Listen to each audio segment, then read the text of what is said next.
Meus amados, abra sua Bíblia aí, Evangelho do Senhor Jesus Cristo, segundo escreveu Marcos, capítulo 2. Capítulo 2, Evangelho segundo escreveu Marcos, diz assim: E alguns dias depois entrou outra vez em Cafarnaum, e soube-se que estava em casa. E logo se ajuntaram tantos, que nem ainda nos lugares junto à porta eles cabiam, e anunciava-lhe a palavra. E vieram ter com ele, conduzindo um paralítico trazido por 4. E não podendo aproximar-se dele, por causa da multidão, descobriram o telhado onde estava, e fazendo um buraco, baixaram o leito em que jazia o paralítico. E Jesus, vendo-lhe a fé, disse ao paralítico: Filho, perdoados estão os teus pecados. E estava ali assentado alguns dos escribas, que arrazoavam em seu coração, dizendo: Por que diz este assim blasfêmias? Quem pode perdoar pecados, senão Deus? E Jesus, conhecendo logo o seu espírito, que assim arrazoava entre si, lhe disse: Por que arrazoais sobre estas coisas em vosso coração? Qual é mais fácil? Dizer ao paralítico: estão perdoados os teus pecados? Ou dizer-lhe: levanta-te e toma teu leito e anda? Ora, para que saibais que o Filho do Homem tem na terra poder para perdoar pecados, disse ao paralítico: E a ti te digo, levanta-te e toma o teu leito e vai para a tua casa. E levantando-se e tomando logo o leito, saiu em presença de todos, de sorte que todos se admiraram e glorificaram a Deus, dizendo: Nunca tal vimos. Amém? Podem tomar vosso assento. Meus amados, Jesus, no seu ministério terreno, tinha mensagem que nascera do amor profundo que sentia por aqueles que tanto carecia de sua palavra. O mesmo Cristo continua a procurar os que estão prontos a servi-lo na maior obra de todas, e de anunciar com poder o alto e simples evangelho e ganhar muitas almas para o reino eterno. Então Jesus, ele, no seu ministério, quando ele foi expulso lá de Nazaré, ele mudou para Cafarnaum. Cafarnaum seria a base ali, o quartel-general do Senhor Jesus, e até por questão de logística, ficou melhor para o Senhor. Ele ali, segundo o historiador, ele habitava na casa de Pedro, era o lugar onde ele ficava. E após a cura daquele leproso, Jesus já não poderia mais andar em qualquer lugar, devido à multidão. Que aquele leproso, ele foi curado, Jesus mandou ele ter com Moisés, com o sacerdote, assim conforme cumpria a lei de Moisés, e ele, após sair dali, começou a pregar, dizendo o que o Senhor Jesus Cristo fez, que agora Jesus tinha que ter o cuidado por onde ele andava. E disse: soube-se que estava em casa. E se Jesus estiver realmente em casa, ou em nossa alma, todo mundo saberá. Então Jesus aqui, se Jesus realmente estiver na casa ou na nossa alma, todos saberá onde que ele está. É conhecido aquela casa onde Jesus habita. Ele habita na nossa vida. É a casa onde nós somos templo e morada do Espírito Santo. A cura instantânea do leproso foi a razão agora de Jesus a multidão procurar ter com ele, de sorte que Jesus já não podia entrar publicamente na cidade. E entrou escondida na cidade de Cafarnaum. E aqui nós observamos o valor de uma amizade. Um paralítico conduzido por 4 homens. Estes homens não podiam curar o paralítico e nem aliviar o seu sofrimento, mas podia levá-los a Jesus. E aqui eu já aprendo algo aqui desse versículo, que a obra do Senhor Jesus, missões, ela não é feita sozinho. Nós sempre precisamos de companheiros para fazer a obra do Senhor. E que vemos aqui também nesse versículo que tem algo que a responsabilidade nossa de conduzir as vidas ao Senhor Jesus. Porque o maior problema da humanidade, que é o perdão dos pecados, só Jesus, Ele pode curar. Só Ele pode fazer essa mudança, essa transformação, somente o Senhor Jesus. E é responsável a nós de conduzi-lo ao Senhor Jesus. Sabendo que o Senhor estava em casa, 4 amigos resolveram conduzir em uma maca um companheiro paralítico.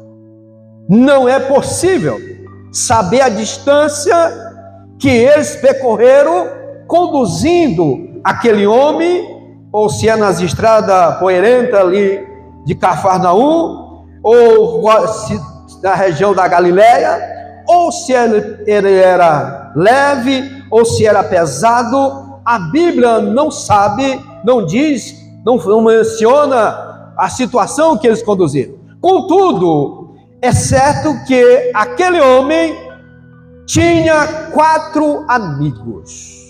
Ele tinha 4 amigos. E como diz o sábio Salomão, lá em Provérbios 18 e 24, o homem que tem muitos amigos pode congratular-se, mas há amigo mais chegado do que um irmão. Então ele tinha amigo. É importante, amado, preservarmos as amizades sinceras, as amizades verdadeiras, aquelas amizades de amigos. Você sabe que no momento difícil, às vezes não aparece aquele amigo em certas situações, mas tem amigo que ele está em qualquer situação ao seu lado, pronto para ajudar. E ele tinha esses 4 amigos. E aqui vimos uma atitude ousada destes amigos. Ao chegar na casa, por causa da multidão, os 4 amigos foram impedidos de aproximar-se de Jesus. Ali eles procuraram pela porta, não conseguiram. A multidão estava tomada ali. Contudo, pela atitude desses 4 homens, é possível identificar que sequer passou pela mente deles de desistir. E nós não podemos desistir, amados, porque no meio da família, às vezes tem aquela pessoa que ele não tomou uma decisão de fé. E às vezes há tempo que você vem orando, vem falando do Evangelho para ele, e ele não tomou uma decisão. Mas nessa noite a palavra: não desista, continue falando de Jesus, continue orando e intercedendo por ele, porque o tempo do Senhor, ele vai ouvir a palavra vai transformar e ele vai ser alcançado pelo Senhor Jesus. Me faz lembrar daquela irmã, já citei aqui em outra oportunidade, que ela orava 20 anos pela salvação do seu irmão. E um certo dia, ela disse: eu não vou mais orar por ele, porque ele não é de salvação. Já passaram 20 anos eu orando, e até agora, cada dia que parece estar mais distante do Evangelho.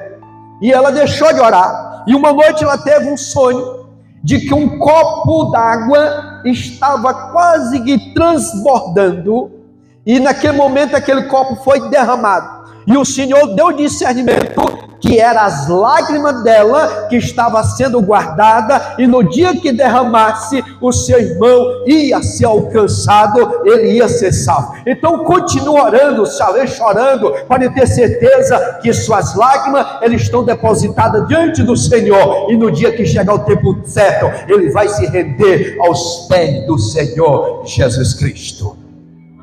Marco diz que eles descobriram agora o telhado, a casa onde o Senhor estava, fazendo aqui um buraco ali naquele telhado, baixaram o leito que jazia um paralítico. Interessante que o Mestre Jesus não reprovou o procedimento daqueles homens, mesmo que indecoroso desses 4 homens, nem mostrou impaciente quando interromperam o ensinamento.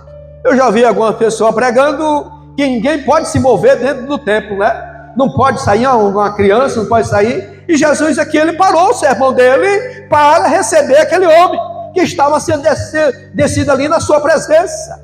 Ele parou para receber aquele homem.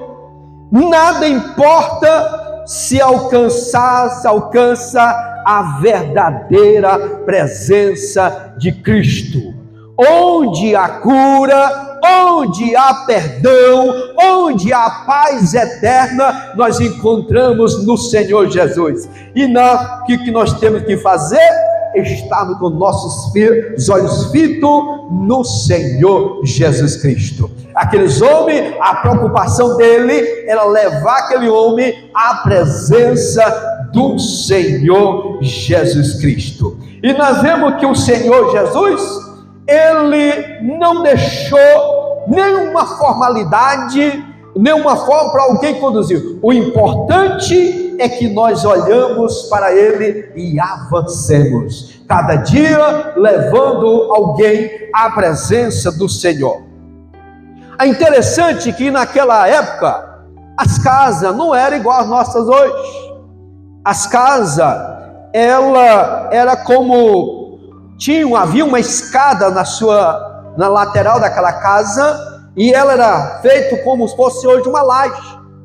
E porque verão, tempo quente, as pessoas passavam a noite ali naquele cobertura.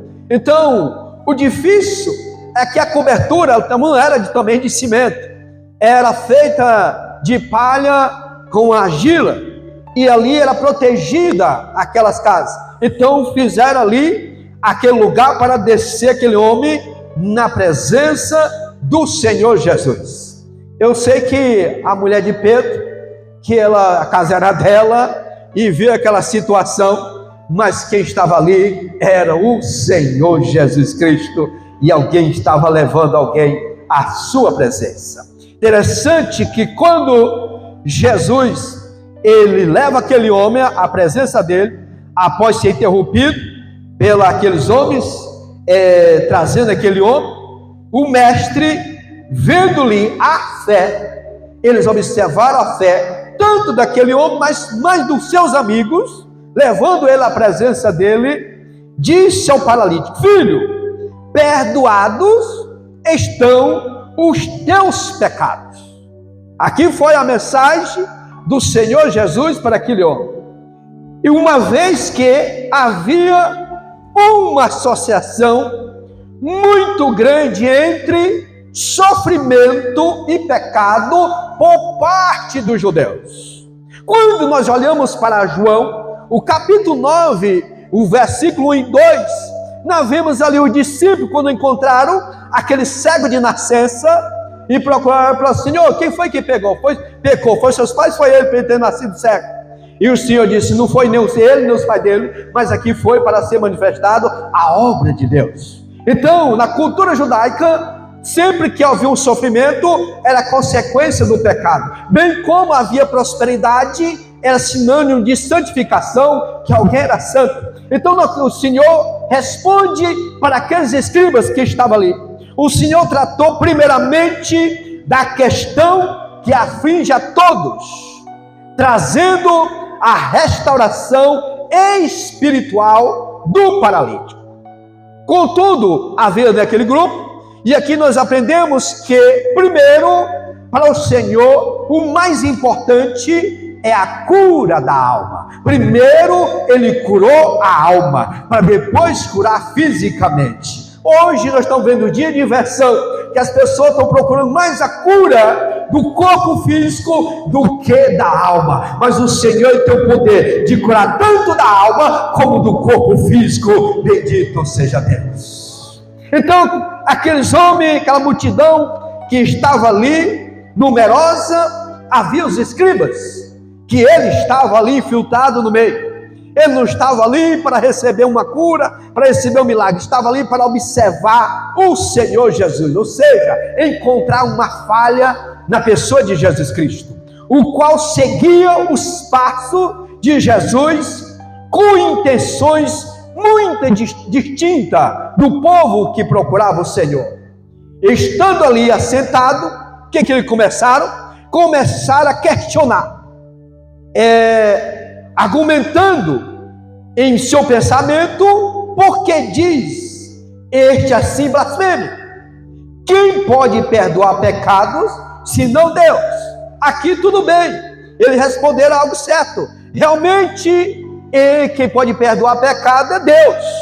Contudo, eles não reconheceram que Jesus Cristo era Deus. O erro dele foi exatamente não reconhecer que Jesus era Deus. E o mestre, entretanto, conhecendo logo o espírito que assim razoava entre si, os inquiriu acerca, porque estes estavam questionando. Versículo 8.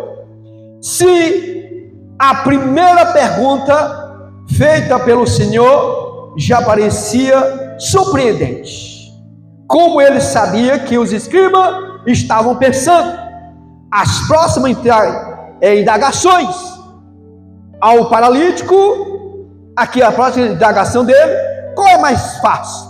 Jesus aqui não procurou qual que era o mais difícil, não. Ele procurou, falou, qual é mais fácil? Dizer ao paralítico, está perdoado os teus pecados, ou dizer, levanta-te e toma o teu leito e anda. Observamos que essa pergunta do Senhor, ele deixou bem claro que para ele não existe nada difícil. Ele não usou a palavra difícil, ele usou a palavra fácil, demonstrando que não há nada que lhe seja impossível, pois a ele é Deus, e a Deus todas as coisas são possíveis.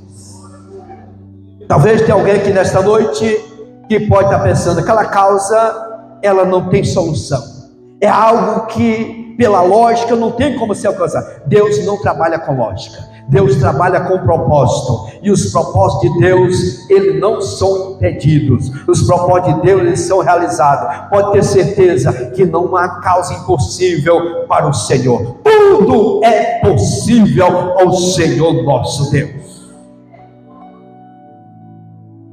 E ele diz, aqui, utilizando um dos seus títulos, para referir a si mesmo, filho do homem, o mestre, então prova que tem poder para perdoar pecados, ordenando que o paralítico se levante e tome o seu leito e dirija-se para casa.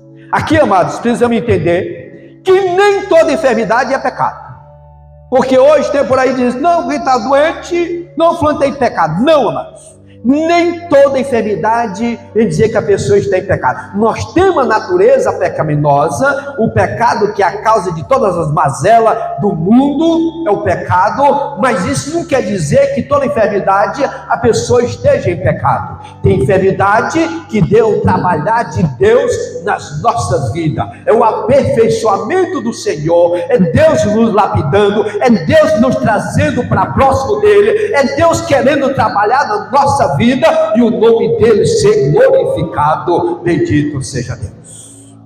Porque hoje estão vendo dia qualquer coisa, a pessoa está acusando de pecado. Não, amados, nem sempre.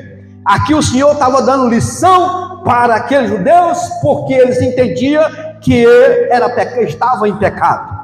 Os que antes não queriam abrir o espaço para os seus amigos que o trouxeram, o paralítico, tiveram que agora dar lugar para que ele mesmo passasse.